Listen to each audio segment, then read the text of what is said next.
आणि ते जे काम करतायत त्याच्यामध्ये उत्तरोत्तर प्रगती व्हावी. बरोबर आहे. आता आपलं गावही दत्तक घेणार आहे, ते सांगणार तेच आहे. आपल्यापैकी अनेकांकडे मोबाईल असतील, मोबाईलवरती काही संदेश वगैरे आलाय का? आज येईल. मोबाईल वरती काही संदेश आलाय का कोणाच्या बँकेकडनं काही? बघा बघा येईल. आपल्यासाठी आवर्जून दरेकर साहेबांनी, सहसा माणूस काय करतो, वाढदिवसाच्या दिवशी आपल्या आपल्या कुटुंबियांबरोबर किंवा आपले जे मित्र परिवार आहेत त्यांच्याबरोबर साजरा करतो. आणि मुंबईत राहणारे प्रवीण दरेकर साहेब हे आज आवर्जून त्यांच्या पत्नी आणि चिरंजीवांसकट आज आपल्या सगळ्यांचेच मनापासून आभार आहेत, कारण ते आज आपल्यापर्यंत आले. ही भावना किती महत्वाची आहे आपण विचार करू शकता. आणि त्यांनी हे केल्यामुळे इतर नेतेगण जे आहेत ते देखील अशा पद्धतीने अनुकरण करण्याचा प्रामाणिक प्रयत्न करतील. त्यामुळे त्याबद्दल देखील मी आदरणीय दरेकर साहेबांचे मनापासून आभार व्यक्त करतो. एक वेगळा आदर्श त्यांनी निर्माण करून दिलाय, त्याबद्दल मनापासून आभार व्यक्त करतो.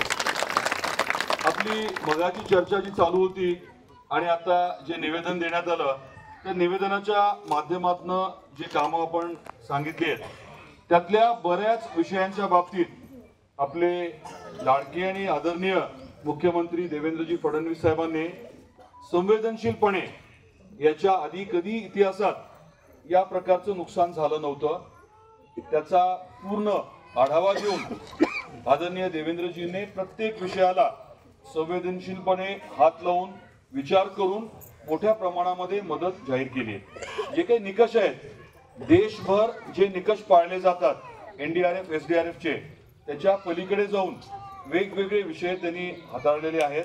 आणि त्यामुळे माझा अंदाज असा आहे की आपल्या धाराशिव जिल्ह्यामध्ये आपल्या महायुती सरकारच्या माध्यमातून, केंद्रातल्या मोदी साहेबांच्या सरकारच्या माध्यमातून येणारी जी मदत आहे ती 1000 कोटीपेक्षा जास्त येणार आहे. नुकसान खूप मोठं झालंय, तुम्हाला आता लगेच ते जाणवणार नाही, परंतु आपल्याला या 1000 कोटीच्या माध्यमातून निश्चितपणे मोठा दिलासा मिळणार आहे. याच्या पलीकडे पायाभूत सुविधांसाठी देवेंद्रजीने 10,000 कोटी देण्याच्या बद्दलचं देखील आवर्जून सांगितलेलं आहे. थोडा वेळ लागेल, परंतु आपल्याला निश्चितपणे या अडचणीच्या काळामध्ये आपलं सरकार, आपले देवाभाऊ आपल्या पाठीशी खंबीरपणे उभे आहेत, हे कृतीमधनं दिसणार आहे. बोलायला काय कोणी काही बोलेल, परंतु प्रत्यक्षात आपल्या खात्यावरती जेव्हा पैसे येतात, आपल्याला आधार देणारी एखादी गोष्ट घडते, तर त्याला मग आपण कृती म्हणतो आणि ते घडताना निश्चित दिसेल. मी जास्त लांबलचक बोलणार नाही, एवढंच मला आपल्याला सांगायचं आहे की ज्यांचं अति नुकसान झालंय, आपल्या गावातले, आपल्या तालुक्यातले, शेजारच्या भूममधले आणि इतर आपल्या 6 तालुक्यामध्ये असे अनेक कुटुंब आहेत ज्यांची फळबागच पूर्ण नेस्तनाबूत झाली आहे, एकदम आडवी झाली आहे.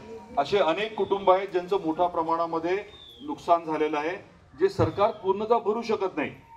असे कुटुंब आहेत, यांची यादी करण्याचे निर्देश, सूचना आपण जिल्हाधिकाऱ्यांना दिल्यात, त्यांनी संबंधित तहसीलदारांना दिल्यात आणि आपण प्रत्येक तालुक्यामधल्या याद्या काढणार आहोत. कोणाचं सगळ्यात जास्त नुकसान झालंय, सगळ्यात जास्त फळबागेच्या माध्यमातून नुकसान कोणाचं झालंय, जमीन खरडून गेली म्हणून नुकसान कोणाचं झालंय, पशुधन दगावलं म्हणून कोणाचं नुकसान झालंय, घराची खूप पडझड झाली म्हणून खूप जास्त नुकसान कोणाचं झालंय, किंवा आता एका ताईने सांगितलं की त्यांचं खताचं दुकान होतं, 25 लाखाचं नुकसान झालं. हे नुकसान सरकार एकटं काही भरू शकणार नाही. त्यामुळे आपण ठरवलंय की आपलं आई तुळजाभवानी मंदिरचं जे संस्थान आहे त्याच्या माध्यमातून वेगवेगळे लाखो करोडो जे भक्त आहेत त्यांना आपण सांगणार आहोत की आपल्या म्हणजे अडचणीमध्ये आलेला एक भक्त आहे आणि त्याच्या मदतीसाठी तुम्ही सर्वांनी यायचं. मी काय म्हटलं लक्षात आलं? आई तुळजाभवानी मंदिर ट्रस्टच्या वतीने आपली माहिती जी आहे ती आम्ही उपलब्ध करून देणार आहोत की हे कुटुंब आहे आणि अशा अशा अडचणीत आहे, सरकारने एवढी मदत केली आहे, तरी देखील त्यांना अधिक मदतीची गरज आहे आणि मग तुम्ही सर्व मिळून मदत करा. जेव्हा 100 लोक 10,000 रुपये देतात, 1000 रुपये होतात आणि 100 लोकांच्या ठिकाणी जेव्हा 1000 लोक 10,000 रुपये देतात 10,000 होतात. तर आपला विचार हाच आहे की आईचे भक्त जे आहेत त्यांनी आपल्या अडचणीत आलेल्या इतर भक्तांना मदत करावी. सरकार तर मदत करते, दिवाभाऊ तर आपल्याला मदत करतायत. 32,000 कोटी रुपये आपल्यासाठी म्हणून महाराष्ट्रातल्या हे आपत्तीग्रस्त पूरग्रस्त लोकांना मदत म्हणून त्यांनी जाहीर केलेले आहेत. त्यामुळे मी आपल्याला एवढंच आश्वस्त करतोय. आधी आम्ही आलो होतो महाजन साहेबांबरोबर, आपल्यापैकी काही जणांची भेट झाली होती, आठवतं? तर आपल्याला एका रस्त्याचा शब्द महाजन साहेबांनी दिला होता. 20-20 लाखाचे 2 एस्टिमेट केलेले आहेत आणि प्राधान्याने तो विषय आपण घेऊ, कारण शब्द महाजन साहेबांनी स्वतः दिलेला आहे. आज दरेकर साहेब आपल्याला अनेक गोष्टींच्या बाबतीमध्ये बोलतील, पण मला इतकंच आपल्याला सांगायचंय की तुम्ही बिलकुल एकटे नाही आहात. मोठ्या प्रमाणामध्ये रस्ता आहे का आम्हाला पूर आल्यावर बाहेर पडा एवढाच रस्ता आहे. आपलं ठरलं ना, मी तेच सांगतोय. नाही बिलकुल आपलं ठरलंय प्राधान्याने. आणि आपण ग्रामसभा कधी घेणार? ग्रामसभा ताई